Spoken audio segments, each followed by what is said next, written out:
जगत सारा क्षणिक है और आत्मा एक नित्य है। आत्मा का अनुभव बस एकमात्र नित्य है। कहन राज को करन मन करो महान यह का आप्त ज्ञान की प्राप्ति है। मंगलमय सुख सार मंगलमय सुख सार।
चैतन्य स्वभावी भगवान आत्मा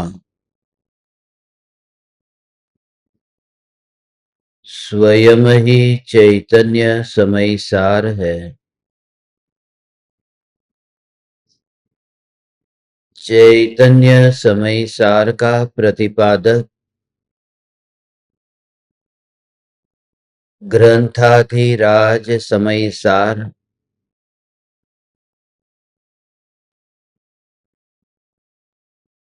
भगवान आत्मा को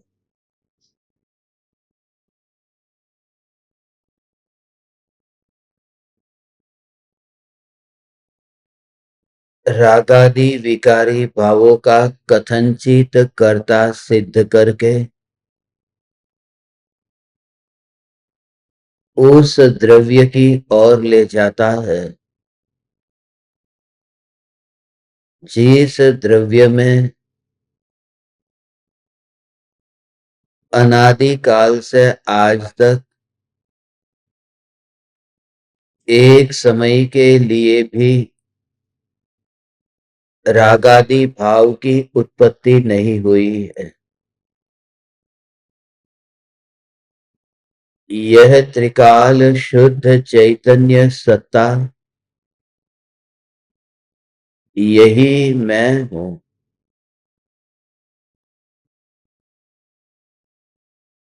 इसी विषय को स्पष्ट करने के लिए और सांख्य मत का निरूपण करने के लिए आचार्य कुंकुन देव ने 332 से 344 इन 14 गाथाओं में 13 गाथाओं में जो निरूपण किया है, इसमें आज अंतिम गाथा है, 344वीं गाथा है। अथवा न्यायक भाव तो ज्ञान स्वभाव में स्थित रहता है।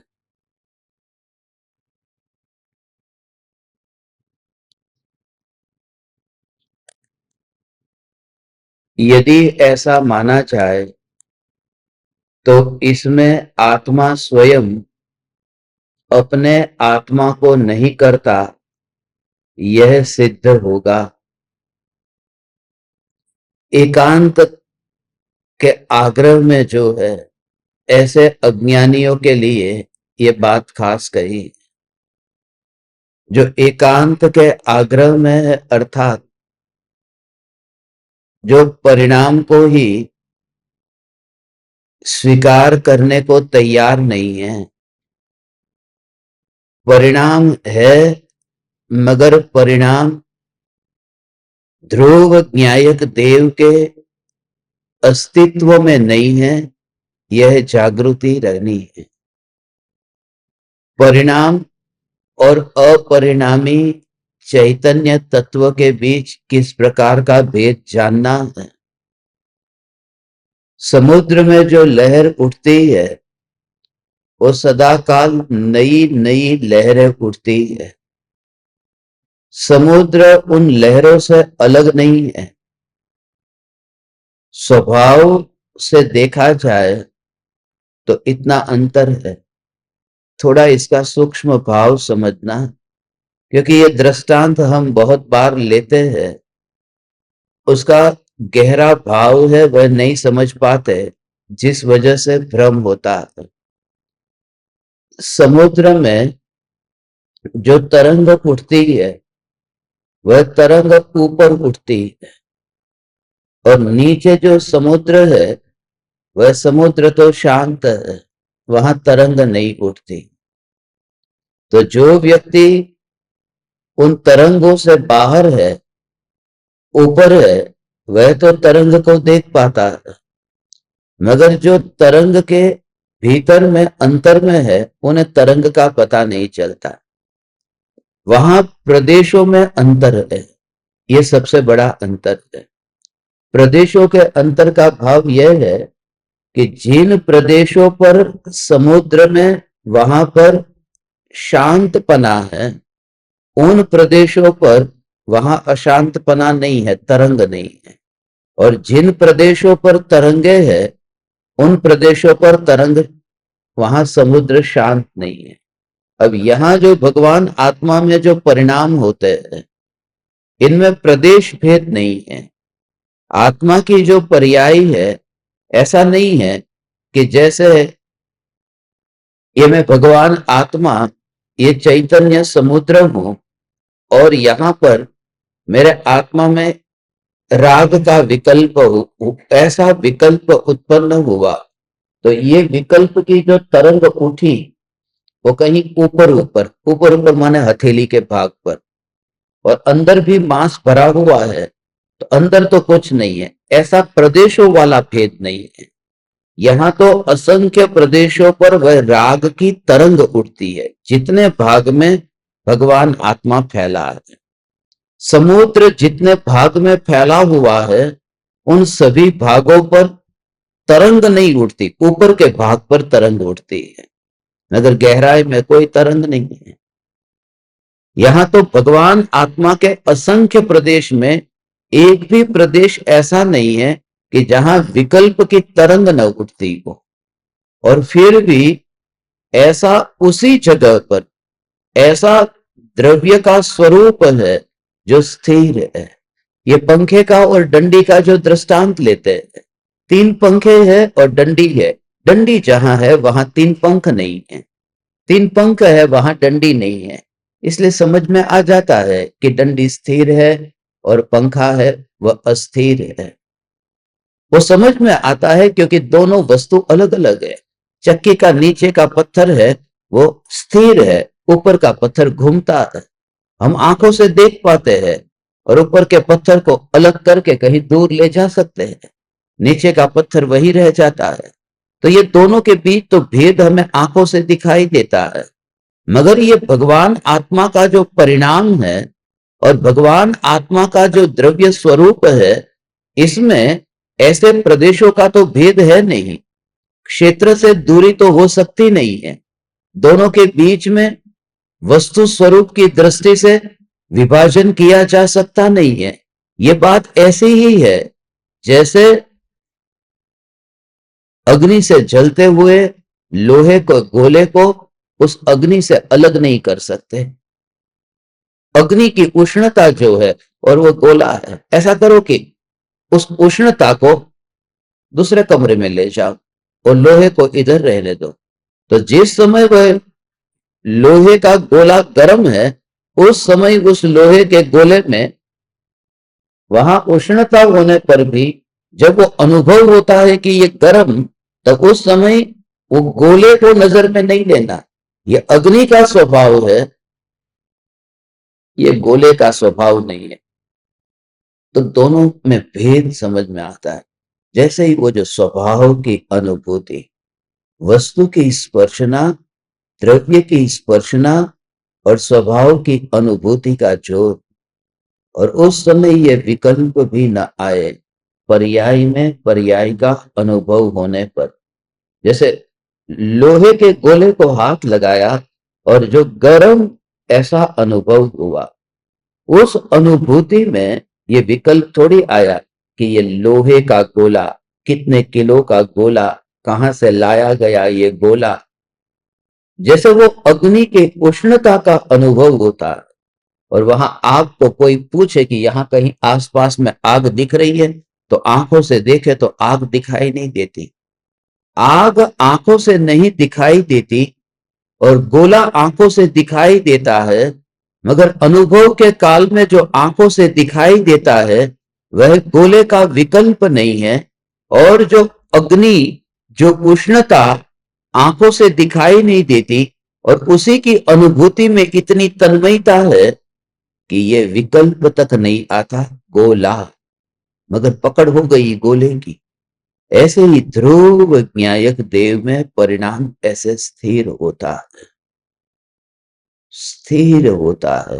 उसमें जबरदस्ती नहीं है, कुछ भी नहीं करना, सहजता पर इतनी जागृति रखना कि यहां तुम्हें सहज रूप से, सहज रूप से, सहज रूप से, सहज रूप से वह प्रक्रिया जो होगी वो सहज होने दो, सहज होने दो। जो नमक पानी में घुलता मिलता है, उसमें तुम चम्मच हिला करके जल्दी से मिलाने की कोशिश मत करो, उसको उसके समय पर ही घुलने मिलने दो। किसी पर के अवलंबन के बिना जब वह परिणाम अपने आप परिणमित होता है, और वही आत्मा का पुरुषार्थ है। गुरु सामने है, गुरु को लेकर के कोई पुरुषार्थ होता नहीं है। आत्मा का पुरुषार्थ आत्मा से होता है, आत्मा का पुरुषार्थ आत्मा में होता है। मगर यह जागृति, ये चैतन्य चैतन्य चैतन्य चैतन्य चैतन्य, हे चैतन्य परमात्मा, पूरा द्रव्य और दो बात पर्याय में, पर्याय का अनुभव होता है और ध्रुव का अवलंबन होता है। उस अवलंबन में भार नहीं है, वो पकड़ जो है वो पकड़ निर्भर है। निर्भर का अर्थ क्या? कि जिस समय लोहे के गोले को तुमने पकड़ा, जैसे ही लोहे के गोले को उठाया और उठाते ही ये जो भाव आया, उसमें कितने किलो का है ये भार, ये भार ऐसा अनुभव में नहीं आया कितने किलो का है, और ऐसा है कि गोले को उठाया है, मगर वह भाव ख्याल में नहीं आया। मात्र ध्रुव चैतन्य तत्व। ऐसे ही जब न्याय न्याय न्याय न्याय, और उसमें प्रदेश के भेद का विकल्प क्यों नहीं? क्योंकि जो लोहे का गोल गोला है, उसमें कौन से प्रदेश पर पकड़ू ये भाव नहीं आता। लोहे का गोला है ना। जैसे महावीर भगवान के निर्वाण के दिन लोग जल मंदिर में वहां निर्वाण लाडू चढ़ाते हैं, लड्डू चढ़ाते हैं। कोई नारियल का भी लड्डू बना करके गोला करके वहां पर चढ़ाते हैं। वह गोल है, वह प्रतीक है। हम बर्फी का टुकड़ा भी चढ़ा सकते थे, गोल लड्डू को क्यों? क्योंकि लड्डू की आदि नहीं है, अंत नहीं है। बर्फी का टुकड़ा चौरस है, वो शुरू होता है, वो पूरा होता है। मगर लोहे कि गोल गोले को तुम देखो कि कहीं पर भी शुरू नहीं है, अंत नहीं है। इसलिए जब पकड़ा तब उसमें आदि मध्य अंत का विकल्प नहीं है, मात्र स्वभाव अनुभव में आता है।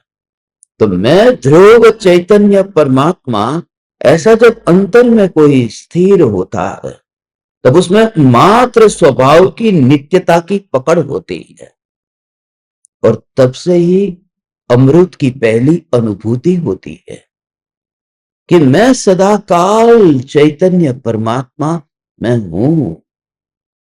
और उस समय परिणाम में जो वेदन हुआ, वो वेदन का मामला जो है वो पर्याय पर्याय के बीच का मामला है। ध्रुव की स्पर्शना, ध्रुव की पकड़, ध्रुव का अवलंबन और पर्याय पर्याय के बीच का मामला। माने अब तीन बात हो गई, उसको थोड़ा और गहराई से समझो। कौन सी तीन बात?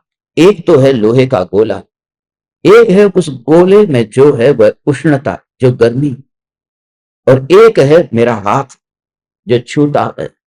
तो हाथ जब वो पकड़ता है तो गोले को पकड़ता है, हाथ ने पकड़ा, गोले को पकड़ा, ये पहली बात। मगर जब हाथ ने गोले को पकड़ा तब जो अनुभव हुआ, तो उस चमड़ी में जो अनुभव है उस अनुभव को गोले से संबंध नहीं है, उस अनुभव को उस उष्णता से संबंध है। तो तीन बात हुई, एक तो गोला जो है द्रव्य, एक है उष्णता जो अनुभव में आती है, और एक एक चमड़ी जहां अनुभव में आती है। तो ये तीन बात हुई। अब जब अंतर में अनुभूति होती है तो मैं त्रिकाल ध्रुव चैतन्य तत्व कि जिसमें कोई कार्य ही नहीं है, जिसमें किसी का प्रवेश नहीं। बस बात है वो अनुभूति की, बात है वो अग्नि और चमड़ी की। अब यहां अंतर में क्या होता है कि पर्याय में वेदन होता है और पर्याय का वेदन होता है। इस बात को थोड़ा सूक्ष्म होकर समझोगे तो आज ये अंतिम गाथा ये सार्थक हो जाएगी। ऐसा स्वरूप है भगवान। ये जो पर्याय में पर्याय का अनुभव, पर्याय में पर्याय का वेदन, तो जो निराकुलता रूप वेदन है, ज्ञान में तो जानना होगा, मगर जो निराकुलता है वह निराकुलता वह आत्मा के चारित्र गुण का परिणमन है। आत्म को हित है सुख सो सुख आकुलता बिन कहिए, आकुलता शिव माही न ताते शिव मग लाग्यो चाहिए। आकुलता से निराकुलता, तो निराकुलता अब उस समय वह जो निराकुलता है उस निराकुलता का वेदन हुआ, उस निराकुलता का वेदन हुआ। मगर वह निराकुलता वर्तमान में कैसी है? जैसे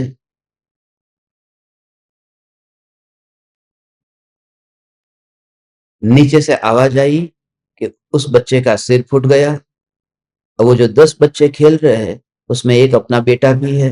माँ नीचे आई, माँ ने देखा अपना बेटा जो है वो सुरक्षित है। तो उस समय जो अनुभूति हुई कि बस मेरे बेटे को कुछ नहीं हुआ, तो उस समय जो उसे अनुभूति हुई, उसका जो वेदन हुआ, तो उसमें उसे शांति का अनुभव हुआ ना। वो क्यों? क्योंकि वहां पर राग जो है, उस राग के आधार पर उसने ये स्वीकार कर लिया कि जिसके प्रति मेरा राग है उसको कुछ नहीं हुआ। तो सहजता कैसी कि जिसके प्रति मेरा राग है वह तो सुरक्षित है। अब 9 बच्चे हैं जिनका सिर फूटा है, वो किसका बच्चा है उसकी डिटेल में अब जाने की जरूरत नहीं है। और जाएगी भी तो वो राग लेकर के नहीं जाएगी जो अपने बच्चे के प्रति है, क्योंकि वो वहीं पर ही बंध गया है। वह प्रेम तो वहीं पर ही खूटे में, वहां पर जैसे रस्सी को बांध दिया हो, तो बेटे के प्रति राग है वह तो वही बंधा हुआ है। उस राग को वहां से हटाए बिना माँ फिर अब देखती है कि किसका सिर फूटा है। वो राग की रस्सी तो बेटे के साथ में बंधी हुई है, और उस समय उसको जो शांति है उसमें वो समझ कितनी है कि मेरा बेटा सुरक्षित है। तो जिस समय मैं चैतन्य परमात्मा तत्व, तो उस समय परिणाम में जो निराकुलता होती है, वहां जो है वो निराकुलता नहीं है, वहां आकुलता मंद हुई है, और यहां आकुलता का अभाव होता है। उस मां को तो थोड़ी देर के लिए आकुलता मंद हुई, और यहां पर आत्म को हित है सुख सो सुख, आकुलता बिन, आकुलता मंद नहीं, आकुलता बिन कहिए, ये निराकुलता रूप। दूसरी बात कि जितने अंशों में वितरागता प्रकट हुई है उतने ही अंशों में फिर ज्ञान, ज्ञान, ज्ञान, ज्ञान, ज्ञान,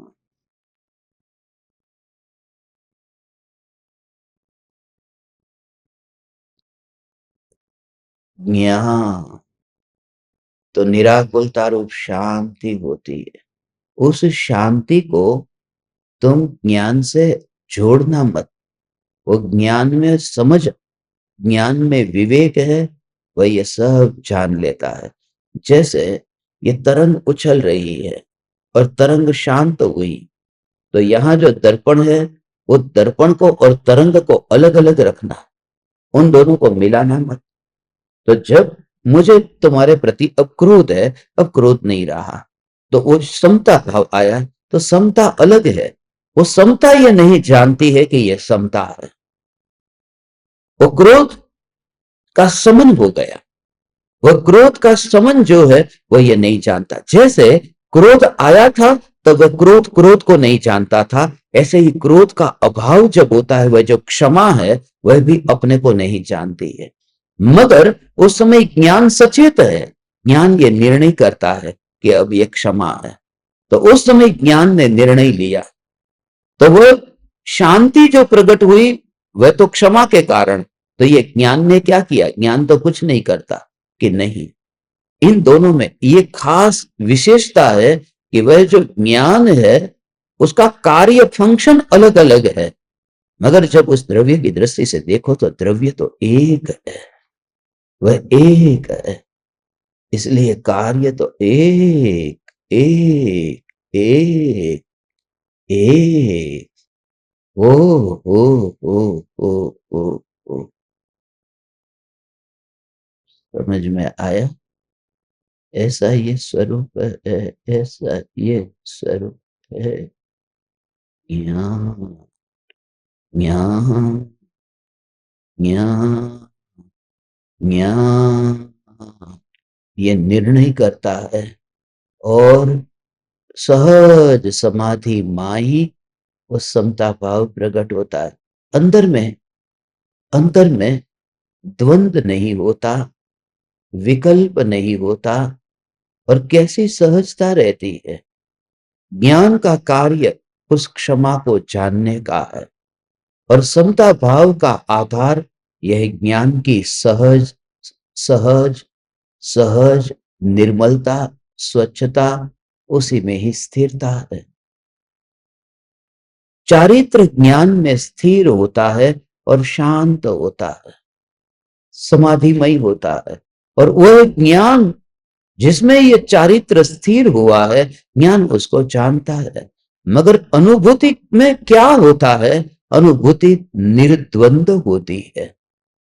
उसका भाव यह है कि सामने फिल्म के पर्दे पर जो दृश्य आते हैं, तो दो कार्य तो हमें समझ में आते हैं कि आंख से मैं दृश्य को देख रहा हूं और कान से मैं डायलॉग्स को सुन रहा हूं।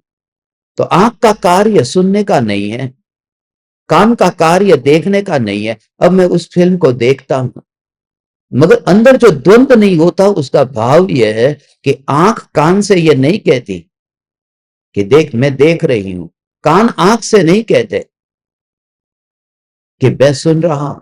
नहीं, इन दोनों के बीच में कोई द्वंद नहीं होता। मगर जो व्यक्ति जिंदा है वह क्या कहता है? बस मेरा कार्य हो रहा है। क्या हो रहा है? आज मैं फिल्म देख के आया। देख के आया कि सुन के आया? देख के भी आया, उसमें सुनना छुपा हुआ है, मगर वो अंदर ही अंदर युद्ध नहीं करता कि आंख ने तो देखा था और कान ने तो सुना था। वह व्यक्ति अखंड है, क्योंकि अकेली आंख नहीं गई थी, अकेले कान नहीं गए थे। तो वो एकाकी जैसे वो वापस लौटता है, तो पूरे अंगों को लेकर के कैसे लौटता है? जब अनुभूति रूप परिणमित जो आत्मा है, ओ हो हो हो हो, वो पूरी तरह से अनुभूति अनुभूति अनुभूति, वो अपने अंगों के आ आ आ हे हे परम कृपालु ते छे इंद्रिय प्रत्येक ने निज निज विषयનું જ્ઞાન પાંચ ઇન્દ્રિયના વિષયનું પણ આત્માને ભાન आत्मा ये पूरा भेद के भाव के बिना एक सत्ता। तो जो न्यायक देव है, इस न्यायक देव में अनुभूति के काल में वह एक रूप जो अनुभव होता है और सभी का कार्य अंदर अंदर अंदर अंदर होता ही रहता है और विकल्प नहीं आता, इतना भी विकल्प नहीं आता। हाथ ये नहीं कहता कि ये चम्मच को मैंने उठाया है। मुंह के साथ झगड़ा नहीं करता, ये मुंह के साथ झगड़ा नहीं करता कि देख मैंने ये भोजन को उठाया है, मेरा तेरे ऊपर कितना उपकार है। ये हाथ कभी मुंह से नहीं कहता। नहीं तो मुंह भी कह सकता है मैंने चबाया है तब जाकर के तो यहां शरीर में शक्ति आई है, नहीं तो तेरे में शक्ति आती कैसे। मगर एक ही अंग, ये अंग और ये अंग के बीच में जन्म से कभी विकल्प नहीं आया है, क्योंकि वो यूनिटी को हम फील करते हैं। जब अनुभूति होती है तब ऐसी यूनिटी पूरी एकांत, ऐसा अनुभव कि जहां खंड खंड रूप जो ज्ञान था वह अखंड होता है, भेद रूप जो भाव था वह अभेद होता है, और विस्तार जहां पर होता था वहां सिमटना होता है, और जहां पर अनेक अनेक अनेक विषयों में जहां विभाजन होता था वहां पर अब संयोजन हो गया। और यहां तक कि ना वह संसारी रहा न मुक्त रहा, और अनुभव हुआ तब अनुभव अनुभव अनुभव अनुभव अनुभव अनुभव अनुभव अनुभव अनुभव में सत्ता सत्ता। ओ ओ सत्ता का भाव ये, क्योंकि क्रिया तो हो गई, ये क्रिया हुई। मैं सुबह गया, मैंने थिएटर में मूवी देखी, डायलॉग सुने, ये क्रिया हुई। अब मैं वापिस आया, वापिस आने के बाद अब मैं भोजन कर रहा हूं, ये भोजन की क्रिया है, भोजन कर रहा हूं। अब मैं घूमने के लिए निकला, मैं चल रहा हूं, अब मैं निकलने के लिए तैयार हूं, अब मुझे परदेश जाना है, मैं एयरपोर्ट पहुंच गया। ये सारी क्रियाएं हो रही है, ये सारी क्रिया हो रही है। तो उस समय वह जो है ओ वो सत्ता, वो जो मुख्यता है वह सत्ता की है। पूछा कि तुम्हारा नाम क्या है।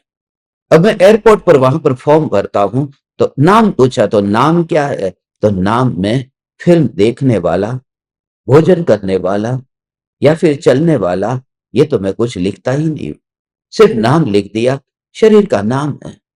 तो वही तो था जब मैं लिखता हूं कि फूलचंद, तो ये जो नाम है, ये नाम वही तो थिएटर में गया था, वही तो भोजन कर रहा था, वही तो चल रहा है।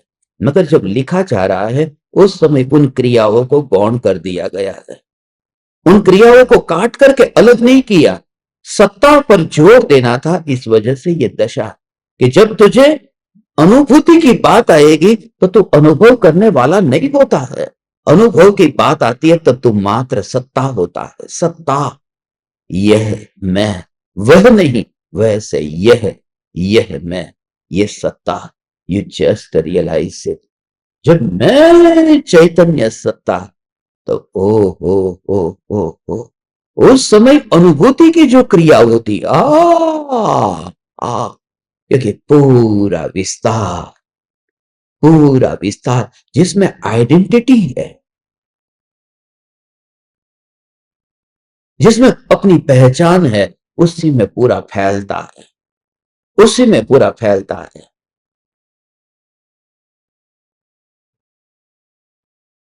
यही तो बात है, उसी में पूरा फैलता है। और ये कला तुम अच्छी तरह जानते हो। जब वहां पर लिखा है कि आपका कार्य बताओ, आप क्या करते हो, तो इतनी समझ है ना, क्या करते हो। और फॉर्म में लिखा है क्या करते हो, तुमने लिखा बिजनेसमैन, तुमने लिखा हाउसवाइफ,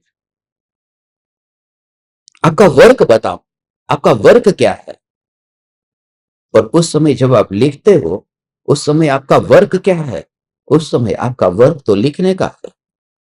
मगर आप ये नहीं लिखते मैं लेखक हूं, तो लिखते तो हो फॉर्म में, मगर लिखते समय मैं लेखक नहीं हूं, मैं तो व्यापारी। और व्यापारी तो दुकान में रुपये गिनता है, वो पेन लेकर के कोई लेख थोड़ी लिखता है।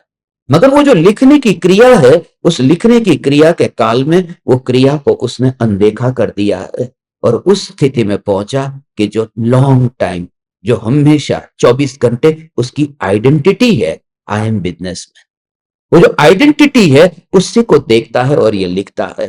तो तू जब ज्ञान ऐसा जानना जानना जानना, तो एक एक समय की पर्याय में तो पूरे अस्तित्व को देखता है जो इस क्रिया से बहुत दूर है।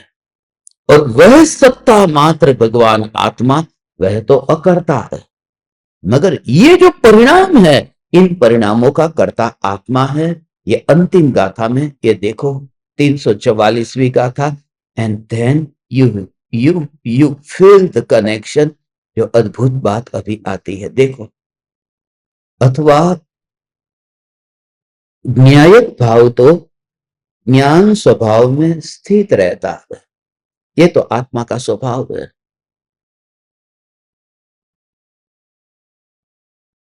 ऐसा है स्वरूप। न्यायिक भाव तो ज्ञान स्वभाव में स्थित रहता है। यदि ऐसा माना जाए तो इसमें आत्मा स्वयं अपने आत्मा को नहीं करता, यह सिद्ध होगा, जो है नहीं। यदि एकांत से ऐसा मान लिया जाए तो आत्मा अपने को भी करता नहीं है, ऐसा मानना पड़ेगा।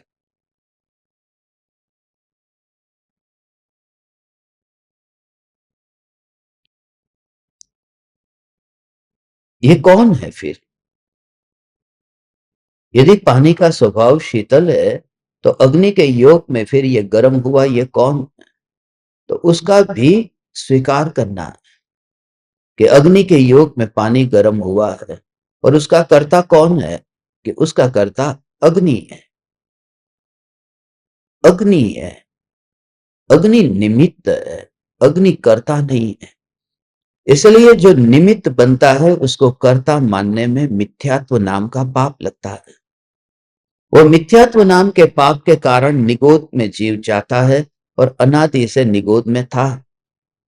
इसलिए ये जो परिणाम उत्पन्न हुए हैं, वो किसी पराये के कारण नहीं, मेरे पुरुषार्थ की कमजोरी के कारण हुए हैं।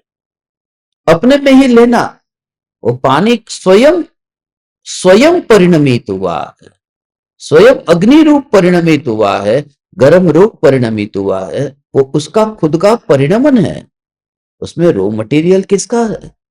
तो भगवान आत्मा में जो क्रोध होता है, वह क्रोध आत्मा का परिणाम है। तो आत्मा को शुद्ध क्यों कहा? उस ज्ञान की अपेक्षा से। जब ज्ञान की अपेक्षा से कहो तो वो बात सच है कि ज्ञान की अपेक्षा से भगवान आत्मा शुद्ध है। क्योंकि क्रोध आया, ये मलिनता है, और क्रोध का पता चला उस ज्ञान में निर्मलता है। तो ज्ञान स्वभाव को मुख्य करके कथन करते हैं तो आत्मा शुद्ध है, और श्रद्धा चारित्र को मुख्य करके कहते हैं तो आत्मा अशुद्ध है, वर्तमान में मिथ्या दृष्टि जीव का। तो ज्ञान जो शुद्ध है उसमें तो कुछ करना नहीं है, मगर जो श्रद्धा और चारित्र में जो मलिनता है उसे निर्मल करना है। तो श्रद्धा चारित्र में मलिनता है, वो निर्मल होगी कैसे? ये ज्ञान स्वभाव की जो शुद्धता है उसका स्वीकार करने में इतना तन्मय हो जाता है कि वो भूल ही जाता है कि क्रोध है, और क्रोध किस पर आया था, क्योंकि वह ज्ञान पर अटेंशन ले जाता है, वो पूरा ज्ञान पर एकाग्र होता है। ऐसा ही अंतर आ, आ, आ,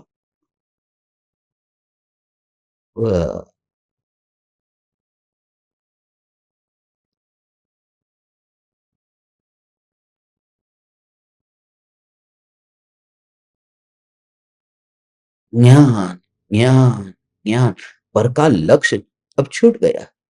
विकल्प छूट गया। अब वहां पर अपना ही अपना ही अपना ही अपना ही, और वह ज्ञान सदा निर्मल है। और ज्ञान में से सुख नहीं आता, ज्ञान के आश्रय से पर के विकल्प से छूट जाता है और अपनी अनुभूति से सुख लेता है। सुख तो अनुभूति का है, सुख तो उस समय अपने भावों का है।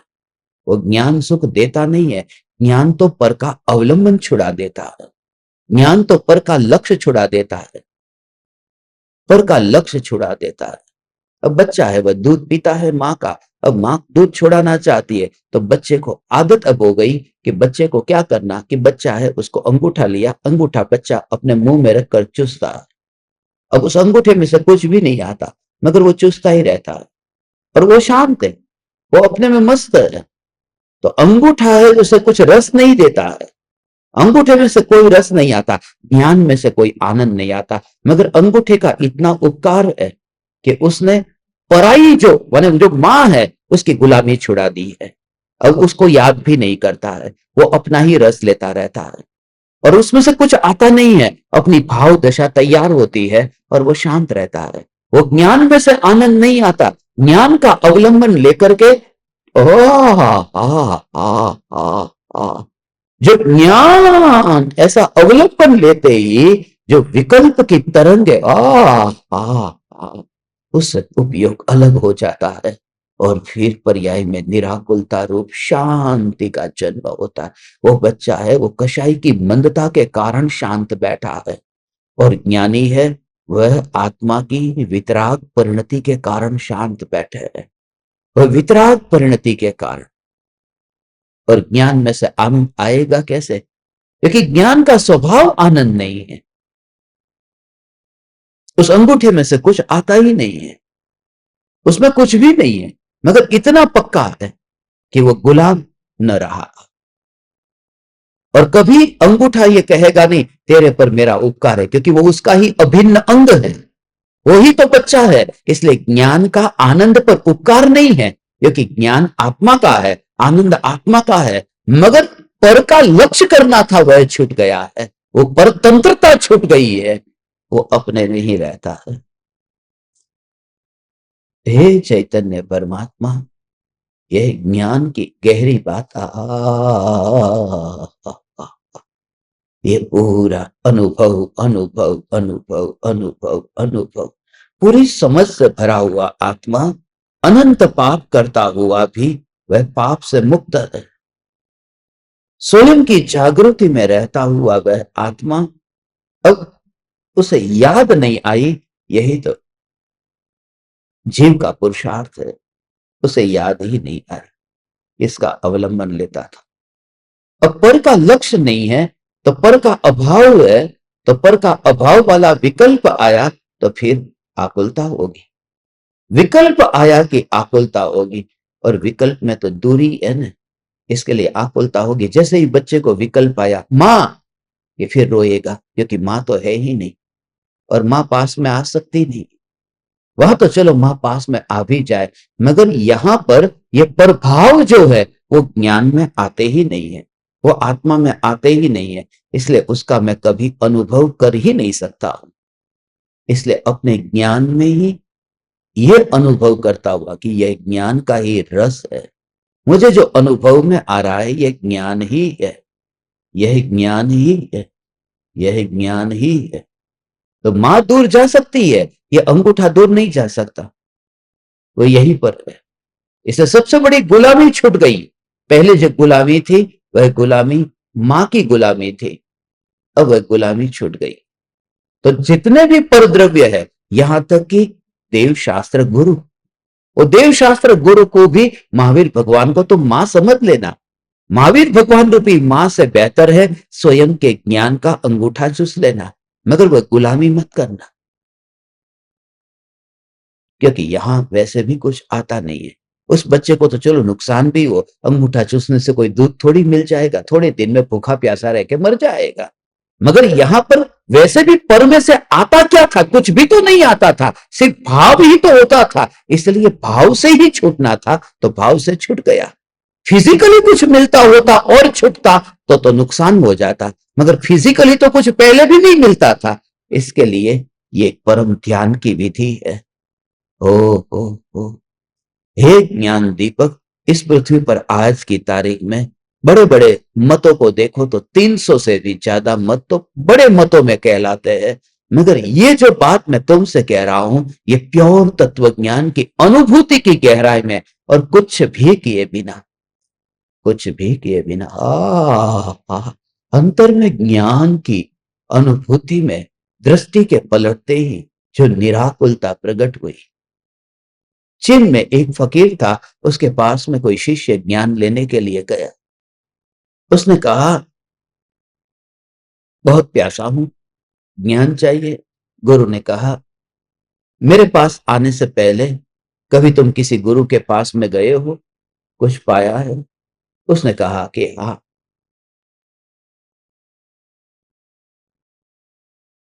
उसने कहा हाँ, पाया।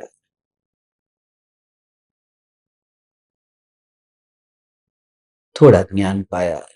बोले क्या पाया है बताओ। ये शिष्य तो तुरंत ही बैठ गया, ऐसे ही पालथी लगा करके, हाथ पर हाथ रख करके, और चुपचाप ऐसे ही बैठ गया।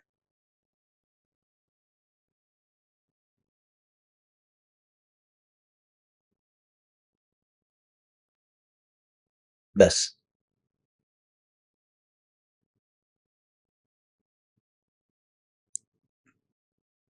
उस गुरु ने कहा, तुम्हारी यहां जरूरत नहीं है, तुम चले जाओ वापिस। वो ऐसे ही बैठा था, हाथ पर हाथ रख करके, ना कुछ बोलता है ना कुछ सुनता है, कुछ भी। चले जाओ। वो जैसे ही बैठा था, उसके बैठने में कोई तकलीफ नहीं थी, कोई भूल नहीं थी। मगर उन्होंने कहा कि इस गांव में तुम्हारे जैसी पत्थर की बनी हुई बहुत सारी मूर्तियां है, हमें एक और मूर्ति की जरूरत नहीं है। तुम मूर्ति होकर के बैठ गए हो, चले जाओ, हमें मूर्तियां नहीं चाहिए।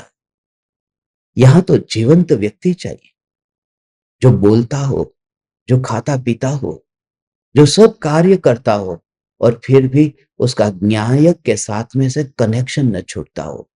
वह धार्मिक है। हाँ, वो भगवान है, वो भगवान की मूर्ति है, वो उनकी दशा है, मगर तुम नकलची हो। उनकी दशा वो सहज है, और तुमने नकल की है।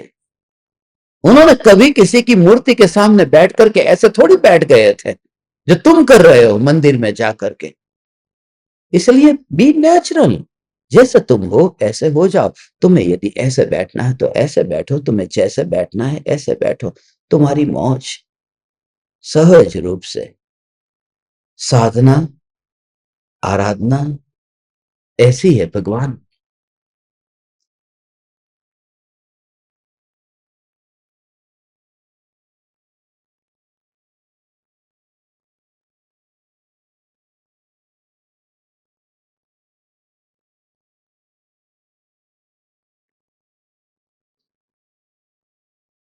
आज का ये गाथा का समापन,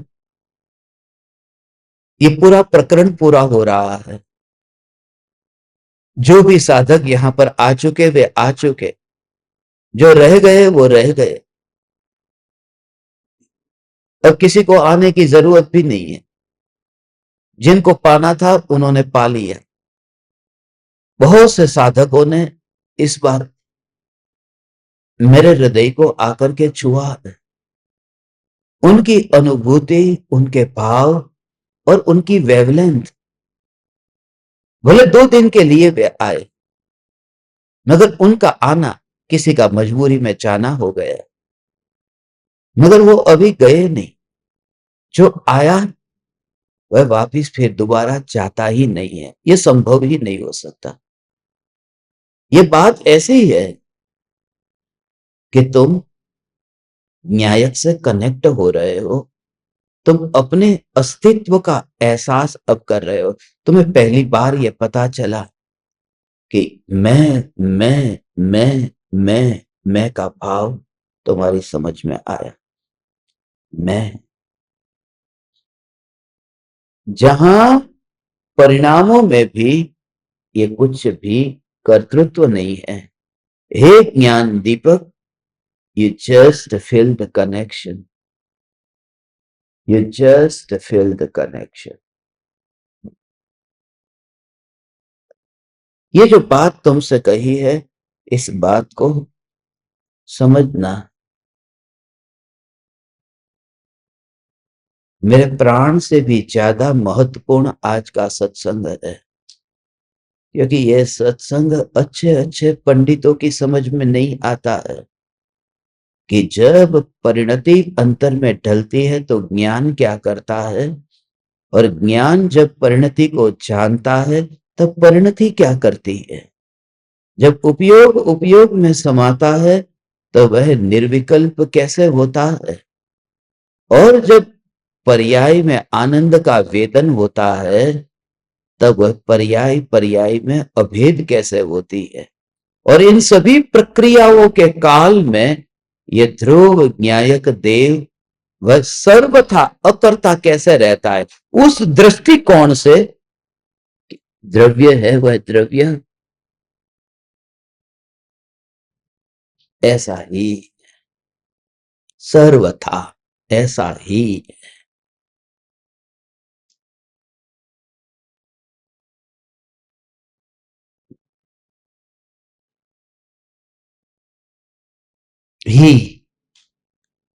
माने एकांत, और भी यानी अनेकांत। एकांत और अनेकांत, भी और ही। जैन धर्म है वह तो अनेकांतवादी है, वो भी का स्वीकार करता है, वो ही का स्वीकार नहीं करता।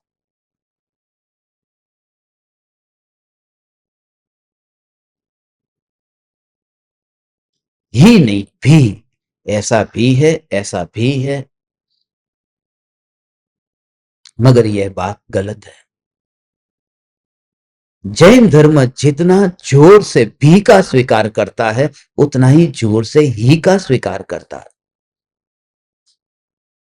क्योंकि प्रमाण की दृष्टि से देखे तो भी सत्य है, और नयों की दृष्टि से देखे तो ही सत्य है, क्योंकि नयों में अपेक्षा लगती है, वहां पर भी नहीं लगेगा। जोर वह ही पर है, मैं भगवान आत्मा ही हूं। तो ये जैन धर्म नहीं है क्या? भी वाला ही धर्म होता तो मैं भगवान आत्मा ही हूं। एक आदमी बाप भी है और बेटा भी है तो वो ठीक है लगा, मगर अपेक्षा लग गई ना अब तो कि बेटे का तो बाप ही है और बाप का तो बेटा ही है। तो बाप का तो बेटा ही है कि बाप का बेटा भी है? बाप का बेटा ही है। ये व्यक्ति बाप का बेटा ही है, उसका दूसरा रिलेशन नहीं है।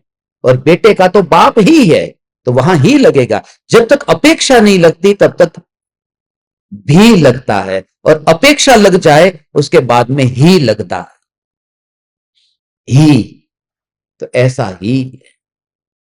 इस संबंध में एक घटना मुझे स्मरण में आई। हमारे गुरुजी के समय की यह घटना है, वो हमें सुनाते थे। एक समय था जब भारत में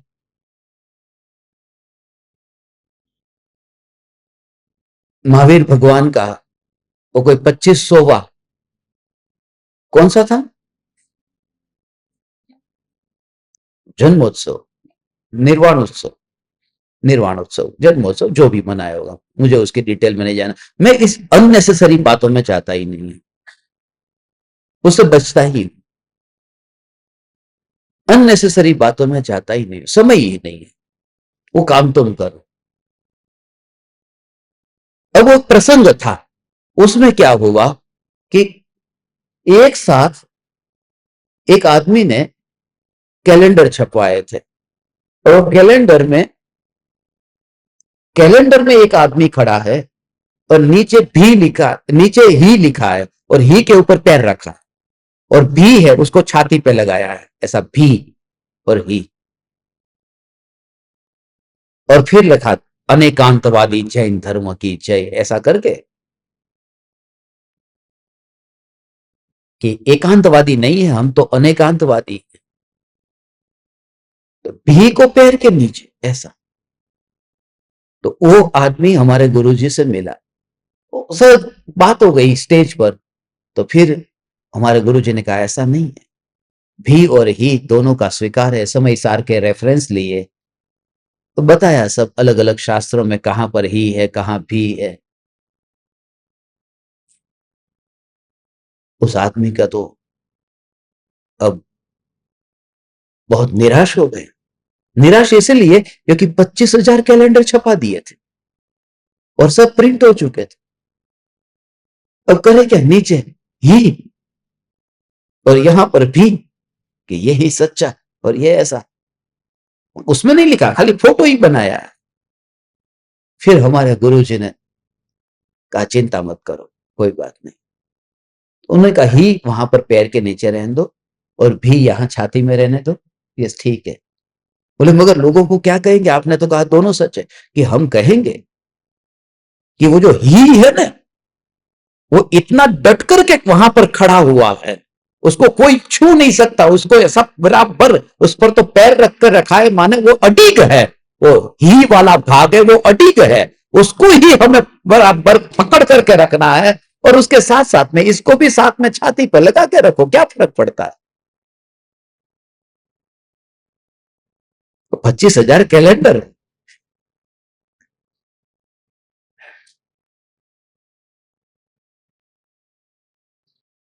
ही और भी दोनों की जरूरत है। तो ये जो है कि आत्मा करता नहीं है, आत्मा करता है, तो वहां भी लगाना। आत्मा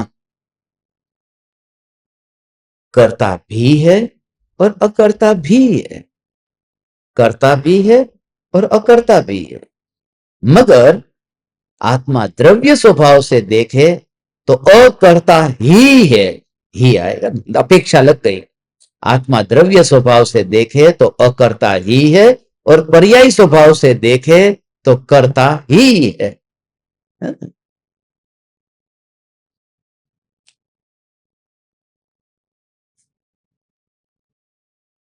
हमारा प्रवचन 10 बजे भी होगा और 7:42 पर ही भी होगा। भी होगा, भी होगा, भी होगा।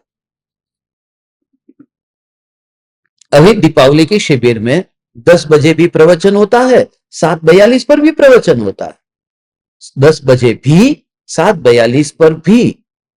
मगर सुबह का प्रवचन 10 बजे ही होता है और शाम का प्रवचन 7:42 पर ही होता है। जब तक अपेक्षा न लगे तब तक भी, अपेक्षा लगने के बाद में ही। ये चाबी जिनवाणी के सभी वाक्यों में घटित कर देना, आप बहुत सरल, बहुत बहुत सरलता से आगम की भाषा को समझ लेंगे।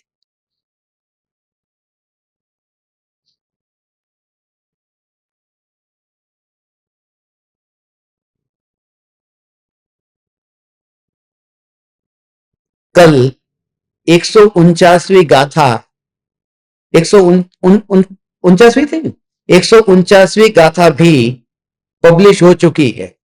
149वीं गाथा भी, इसका मतलब इससे पहले भी 148 पब्लिश हो चुकी थी। कल 149वीं गाथा भी पब्लिश हो चुकी है। मगर आज 1:24 पर 150वीं गाथा ही पब्लिश होगी।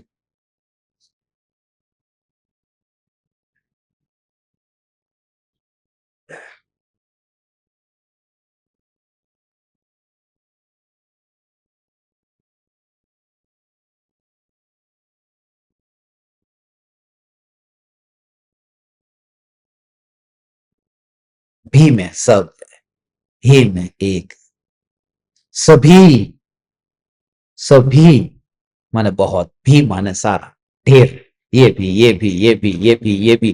तो ये भी, ये भी, ये भी, ये भी, ये भी, ये भी, ये भी करना था, इसलिए एक ही शब्द में कह दिया, सभी, सभी। मगर यहां कौन है? एक ही है, ही, यही, यही, यही। चैतन्य तत्व यही है और बाकी ये सभी सभी से यही ये यात्रा हमें करनी है।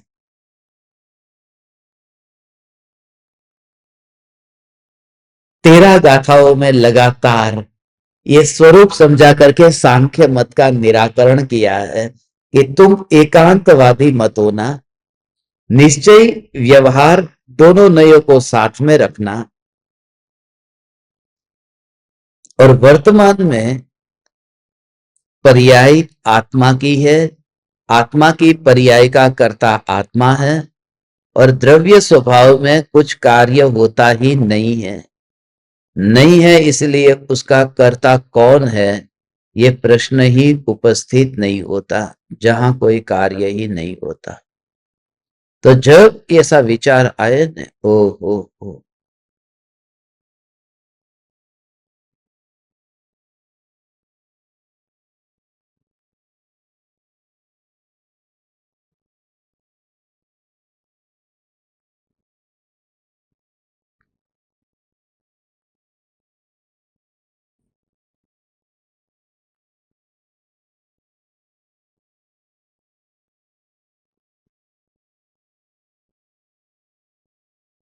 यह चैतन्य तत्व, यह चैतन्य तत्व विकल्प का करता है। ये तो व्यवहार की बात है, मगर व्यवहार भी उन जीवों के लिए सहकारी है जो जीव परम पद तक नहीं पहुंचे हैं, जो अभी अधूरी दशा में है। इसलिए जिस व्यवहार नहीं ने गांव, देश और दुनिया को भी अपना कहा है, वह व्यवहार नहीं का निरूपण भावलिंगी मुनिराजों ने किया है। ऐसा व्यवहार कि ये देश मेरा है, ये व्यवहार छठे सातवें गुणस्थानवर्ती मुनियों ने किया है, सिखाया है। इसका मतलब कि इतनी ऊंची दशा में पहुंचे हुए मुनि भी जब देश मेरा है ये व्यवहार सिखाते हैं, तो उसके पीछे कितना गहरा कारण होगा, क्योंकि मुनि तो भाषा समिति के धारक होते हैं और एक भी शब्द बिना प्रयोजन का बोलते भी नहीं, लिखते भी नहीं।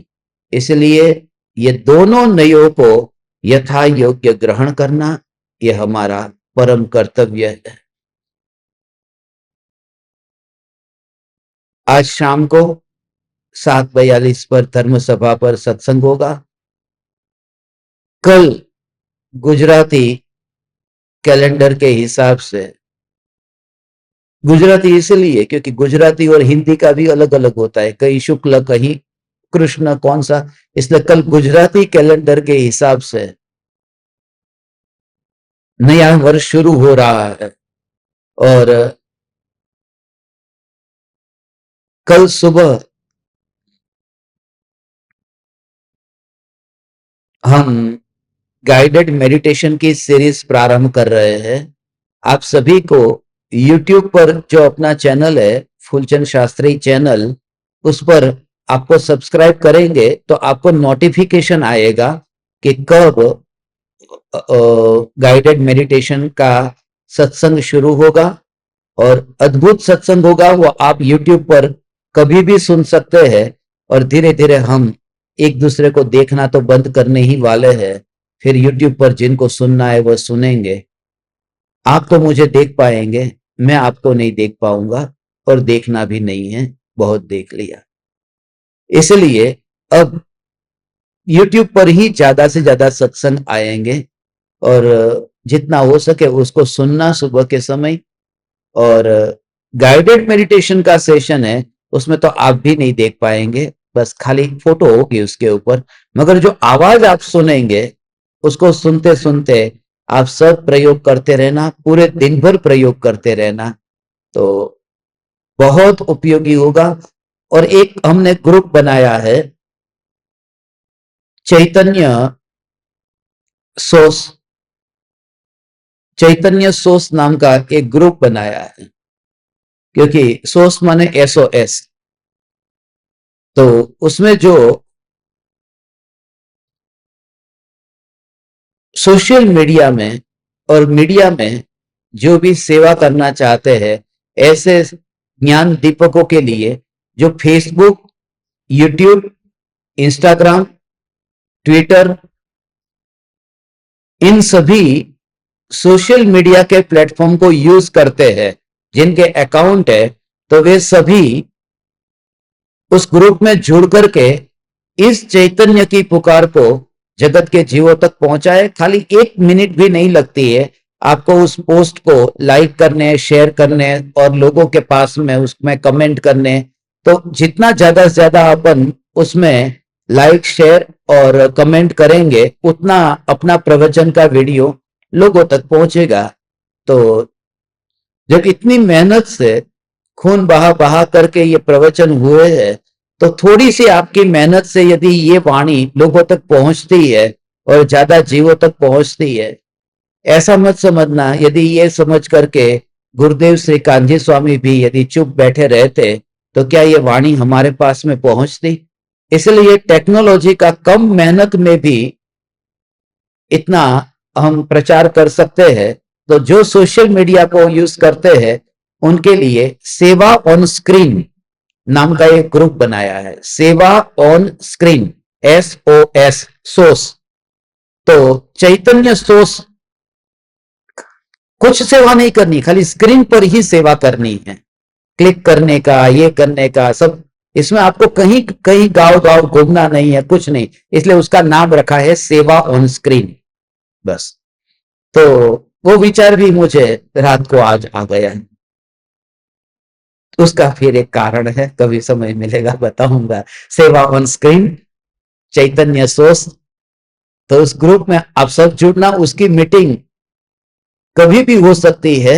उस मीटिंग में जुड़ेंगे, कैसे हम डेवलप कर सकते हैं ये, क्योंकि सब लोग यहाँ पर अभी जो आए हैं ये दीपावली में, तो ऐसे ऐसे जवान बच्चे भी है कि जो आज की जनरेशन वाले समझ सकते हैं, और ओल्ड जनरेशन वाले को भी ये कठिन नहीं है।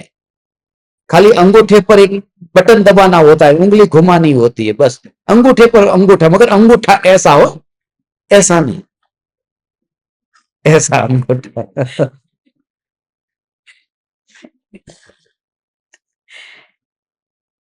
तो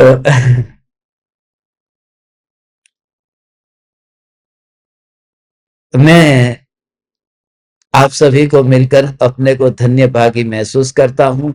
सभी ज्ञान दीपक जो भी कल पधारे, मेरी तो दीपावली सुधर गई। सबके साथ में मिलकर के ज्यादा से ज्यादा बैठ करके उनके साथ जो सत्संग हुए, जो चर्चा हुई, तो रात को फिर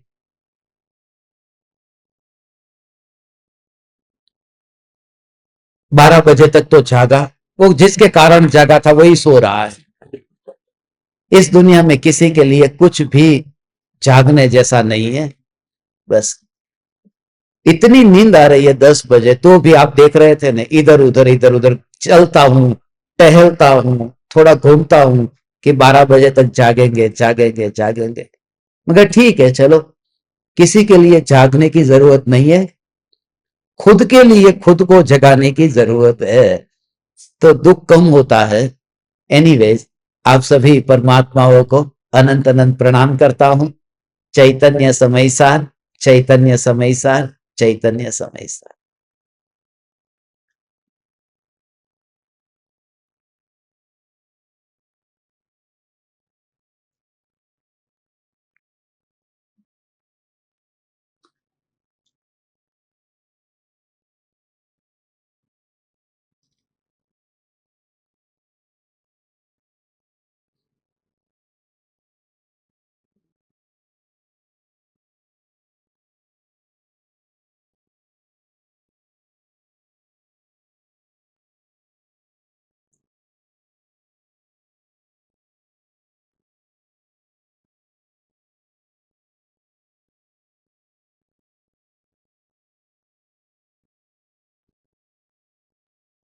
अहो अहो श्री सद्गुरु करुणा सिंधु अपार, इस पामर पर प्रभु किया आहो आहो उपकार,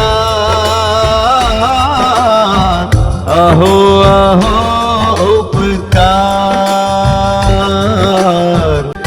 देह सहित जिनकी दशा वरते देहातीत, उन ज्ञानी के चरण में हो वंदन अगणित, हो वंदन अगणित, हो वंदन अगणित, हो वंदन अगणित।